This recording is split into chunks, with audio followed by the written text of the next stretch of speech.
대통령의 전격적인 결단이었을까요? 아니면 예정된 수순이었을까요? 이해운 기획예산처 장관 후보자에 대한 지명 철회, 그 배경과 의미 짚어보겠습니다. 청와대 출입하는 송주영 기자 나와 있습니다. 네, 송 기자, 이 예상보다 이 대통령의 결단이 빨랐던 것 같습니다.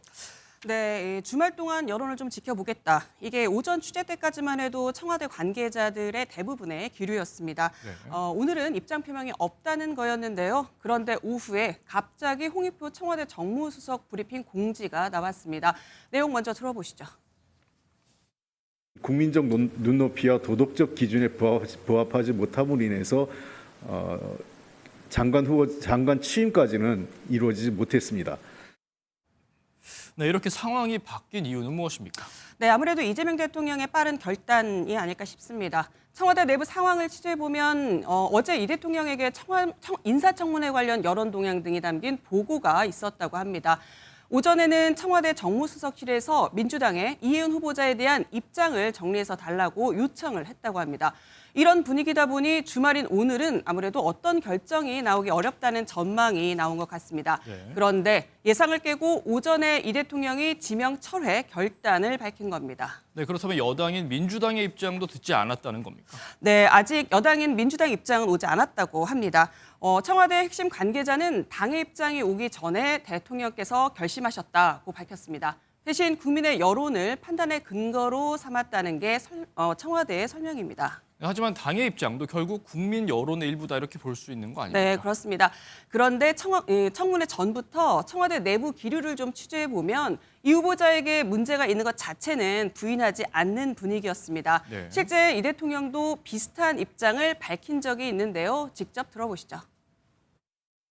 문제가 있어 보이긴 해요.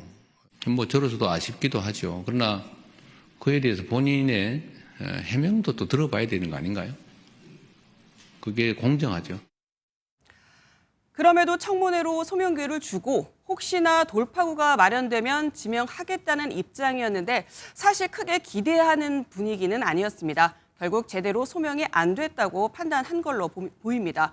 게다가 청문회 이후에도 야당뿐 아니라 여당 내부에서도 부정적 기류가 여전하지 않았습니까? 이미 네. 방향은 서 있었던 걸로 보입니다.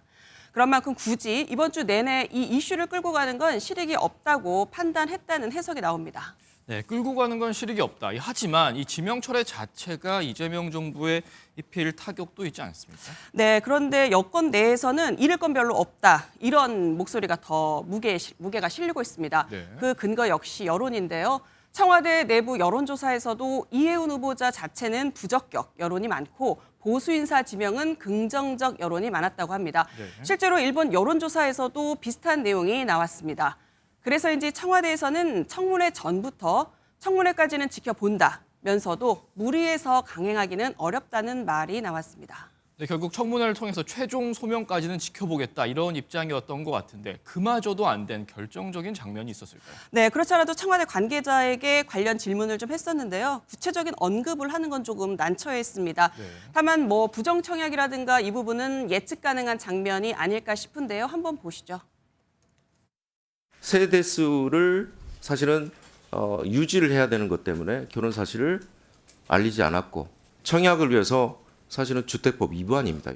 혼례를 올리고 곧바로 좀 문제가 생겼습니다. 두 사람의 관계가 깨어진 상황이라 최악으로 치달았습니다. 조금 잃은 감도 있지만 다음 후보자도 이 보수 진영에서 발탁될 가능성이 있을까요? 네, 보수 진영에서도 굉장히 관심을 갖고 지켜볼 부분이기는 한데요. 네. 후임 장관 물색 과정을 좀 지켜봐야 될 것 같다라는 게 청와대 입장입니다. 앞으로도 통합 인사로 대통합 의미와 가치는 되새긴다는 게 청와대 입장이긴 합니다만 기획예산처 장관 후보자를 콕 집어서 말하지는 않았습니다. 네. 기획예산처 장관 자리는 아무래도 새로 만들어진 이재명 정부의 상징성을 갖고 있는 만큼 속도보다는 이번에 적절성에 치중해 후보자를 찾겠다는 방침입니다. 네, 여기까지 듣겠습니다. 지금까지 송주영 기자였습니다.